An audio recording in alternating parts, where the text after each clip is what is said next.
আছি এই মুহূর্তে এখন দেওঘরে।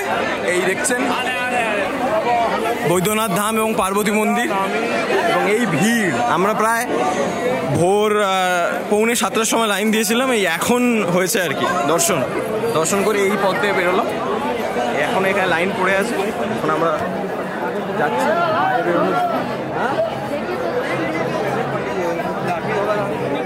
দেখতে পাচ্ছেন প্রচণ্ড ভিড়, আজকে তো রবিবার, তাও এইরকম ভিড়। রবিবার ভুল বললাম, সোমবার বলি, এরকম ভিড় আজকে।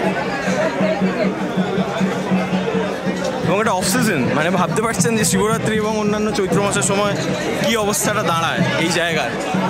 সেটা অবভিয়াসলি হবে জ্যোতির্লিঙ্গ বলে কথা, কিন্তু কথা হচ্ছে কাশী বিশ্বনাথ যতটা অর্গানাইজভাবে ভিড় নিয়ন্ত্রণ করে, দেওঘর একদমই মানে ভেতরে তো যাচ্ছে তাই চলছে আর কি। কেউ স্ট্যাম্পিড হয়ে গেলেও কেউ মানে অবাক হওয়ার কোনো ব্যাপার নেই। কাশী বিশ্বনাথে যেরকম অর্গানাইজড ওয়েতে পুরো ঠাকুর দর্শন বা এভরিথিং হয়, এখানে সেই ব্যবস্থাটা নেই, যেটা খুব খারাপ লাগলো। লাইনটা খুব ভালো অর্গানাইজড ওয়েতে গেছে, তাও কিছু মানুষ ডিঙিয়ে চলে গেছে, বাট ভেতরে মন্দিরের ভেতরে